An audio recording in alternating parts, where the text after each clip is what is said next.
We've covered in detail Omar Barada on United People's TV, Manchester United's new CEO. We've covered Dan Ashworth, who is expected to become Manchester United's new sporting director, currently on gardening leave from Newcastle.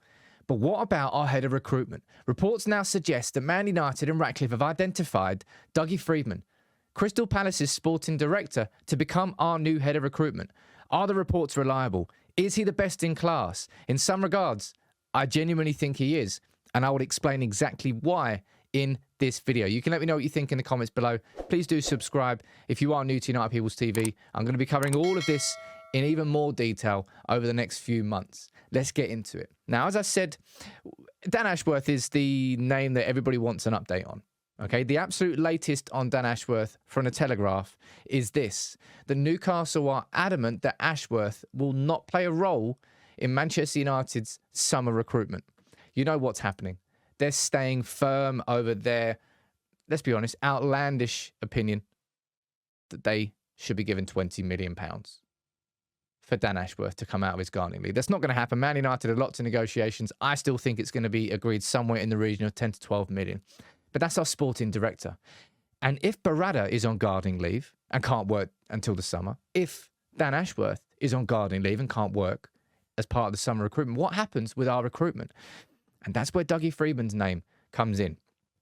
Now, Paul Mitchell, of course, could have signed without any sort of gardening leave. So this isn't just because maybe United feel they can negotiate with Crystal Palace and he can join straight away. It's because they've chosen him. Now, Dougie Freedman was actually linked with the sporting director role. Currently is the sporting director at Crystal Palace. So the first thing you would say is if he was to come to United, it will be him moving down a position. He'll be moving down from sporting director to work as head of recruitment. But that is really where he's built a fierce reputation. I'm going to run through the article from Miguel Delaney and from The Independent, and then I'm going to go into explaining a bit more about Dougie Freedman and why he's definitely being considered for this role. Man United have identified Dougie Freedman as the top target for the head of recruitment role. He's developed a considerable reputation among football executives for his work as the sporting director at Crystal Palace. His broader experience may also aid the current situation because, as I said, Barada and Ashworth may well both be on gardening leave come this summer. That might be possible with Freedman, as Palace's stance has generally been they don't stand in people's way if they want to further their career. United do have alternatives for the position, but he stood out after meeting a number of requirements. So this is the first suggestion that we've got about a leading candidate for the head of recruitment role. And with Dougie Freedman, I can understand why. Now, when it comes to Manchester United and our recruitment, right, I don't need to be the first to tell you how poor it's been. It's even been poor under Erik ten Hag. Anthony is going to be the standout sore thumb signing. More than that, it's an 86 million, let's be honest, waste of money. That was because we had no head of recruitment. We had no structure. Erik ten Hag needed signings. He needed signings that he knew. He needed to sort of cut out the whole scouting process and go, well, I know Anthony. I think he can do it. And the club trusted him. It was a mistake. His talent ID is clearly not good. Man United cannot be wasting money like that anymore. It cannot happen. And you know where I do think this concept, where I've used this word a fair amount of times, I'll use it with every single appointment we make, is Dougie Freedman best in class? I think there are going to be loads of different other names that you could give to me for head of recruitment roles where they might have an even better CV than Dougie Freedman. But you know where I do think it really kind of ties in? And this will be curious to see if it does go down this path. I'm going to run through and speak about Elise soon and everybody else that he signed, because this might be where Dougie Freedman is considered best in class. This was an article that was released back in November.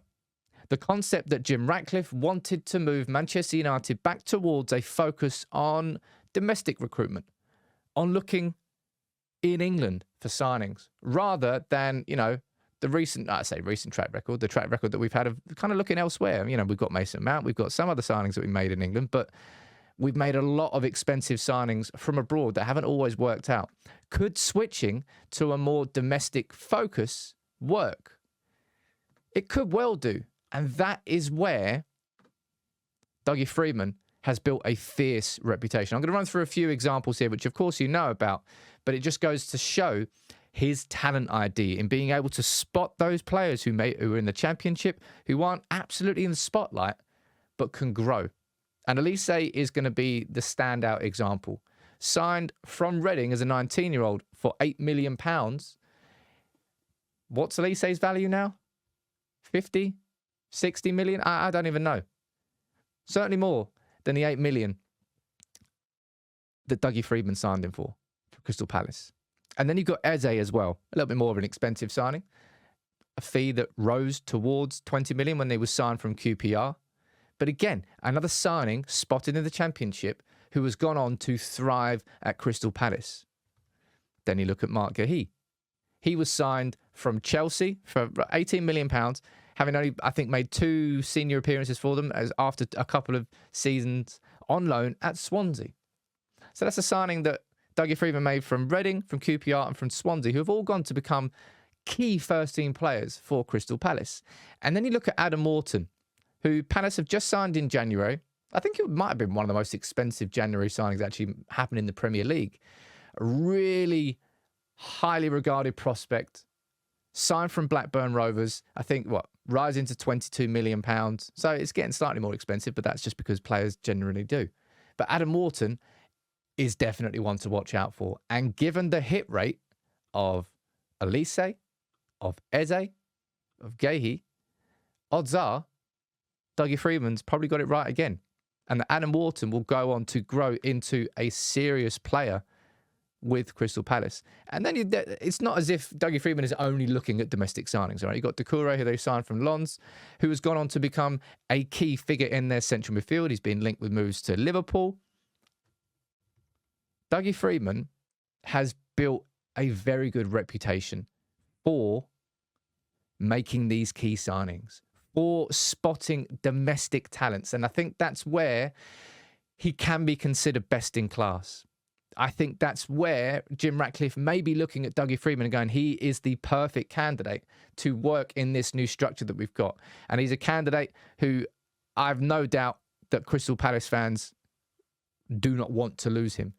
But the idea there of creating a setup where Jim Ratcliffe has brought in Omar Barada, a man who has global experience, a man who has been in charge of the City Football Group and has overseen everything abroad and from a business sense and a football sense with Man City and domestically.